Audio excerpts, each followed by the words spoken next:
Mayor, distinguished guests, supporters of veterans, and most importantly, the veterans themselves. I recognize Mr. White from World War II. We have other, I think, World War II, Korean, Vietnam, all the way up through the current conflicts we are doing. Good morning. I'd like to take this opportunity to thank you for this opportunity to speak on one of my favorite topics, that the veterans and the freedoms we enjoy because of their sacrifices, and what we can do to help some of the wounds, both visible and invisible. The 11th hour of the 11th day of the 11th month, the day we now celebrate as Veterans Day, was first started to honor a great victory of our military, which saved the world from tyranny and set it free. Some of you may remember it as Armistice Day. It is my humble opinion that each and every one of us should be celebrating the sacrifices of our veterans somehow, each and every day. For around 235 years, people have been sacrificing of themselves so that we can enjoy the freedoms that we've become to take for granted as Americans. They were there at Bunker Hill, Yorktown, Gettysburg, Shiloh, Appomattox, San Juan Hill, the trenches of France, the Argonne Forest, Anzio, Rome, the beaches of Normandy, the cane fields of the Philippines, the rice paddies and jungles of Guam, Okinawa, and Iwo Jima. They withstood and repelled the charging hordes in the frozen plains and mountains of Korea. They were there in the jungles of Vietnam, the deserts and mountains of the Persian Gulf, Iraq, and Afghanistan. Veterans have provided humanitarian relief throughout the world, in Haiti, in Indonesia, just to name a couple. The sacrifices of veterans are endless. Today, as we speak, hundreds of National Guardsmen and reservists are helping the people in New Jersey and New York. Each and every veteran has played a part in whatever was happening during their time in the military. Each and every veteran has sacrificed their time, whether it be precious time away from their families and those numerous missed birthdays and anniversaries, or just their own time that they felt could be better spent doing something else.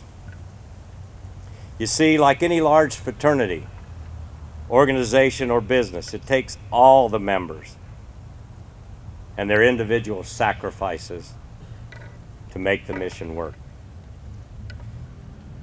You do not have to be awarded a bunch of personal decorations for valor to know what you did in the military, how you supported each and everything that happened, whether it be 2 years or 35 years.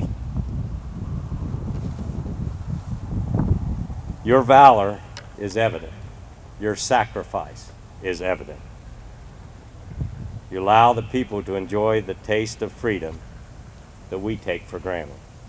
Veterans have sacrificed much, and we all recognize how wounded veterans have returned from conflicts and wars. Those are self-evident.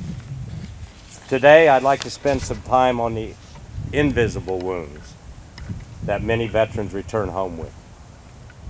We've all read about the current issues of PTSD, of traumatic brain injuries. These are a couple of the types of invisible wounds that are in the headlines now.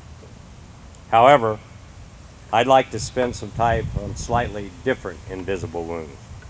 The wounds that cannot be cured by prosthesis or surgery or sometimes even medication. Wounds to such things as self-worth, the feeling of despair that comes with the realization that while you were sacrificing your time and your effort, the very people that you were sacrificing for and were trying to protect were sometimes outwardly complaining about what you were doing. Fortunately, since 9/11, you don't hear too much about the troops and what they're doing in a bad manner. They only are doing what needs to be done. America's on the bandwagon now. There's a feeling of patriotism and thankfulness for our troops. Each and every one of us can use this to help heal some of the invisible wounds for some of the veterans that are carrying them around every day. The feeling that no one appreciates what we have been through. No one realizes how hard it may be to adjust to home after what they have been through.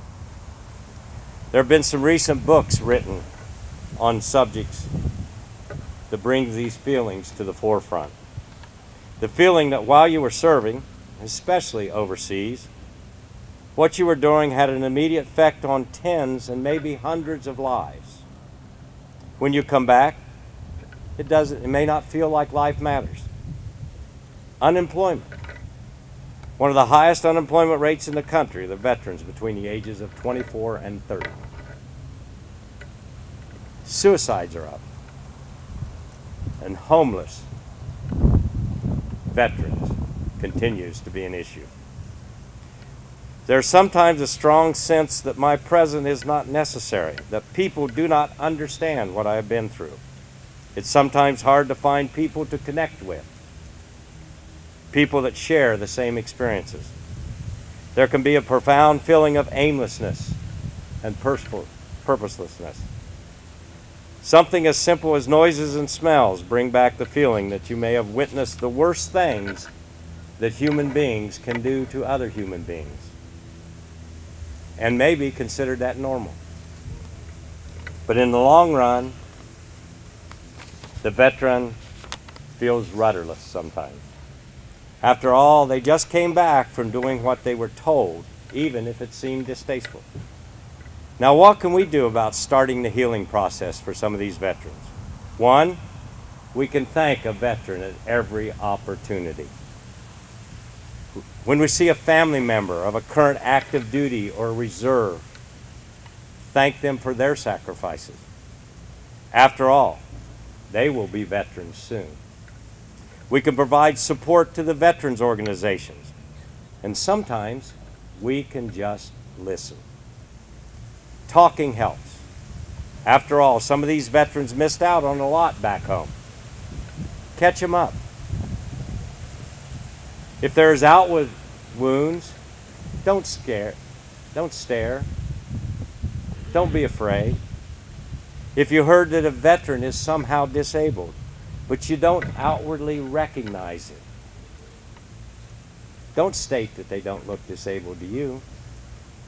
If you see one of your veteran friends looking anxious or fidgeting, a little distraction or a talk about something that pleasant helps. Never forget that in today's society, 15% of all veterans are women. So don't think about asking them if their husbands are veterans. Ask them if they are veterans. Now, veterans, I'm tasking you, if you see a veteran that may need some help, help them. Get them in touch with veteran groups locally. Get them in touch with the Veteran Services Office. There are opportunities that you were never told about that can help. Help each other. I have some favorite quotes about veterans. Civilian friends. They get upset if you're too busy to talk to them for a week. Veteran friends are glad to see you after years and will be happy to carry on the same conversation you had the last time you met. Civilian friends are for a while. Veteran friends are for life. We know in military life there's a fellowship which lasts long after the uniforms are hung up.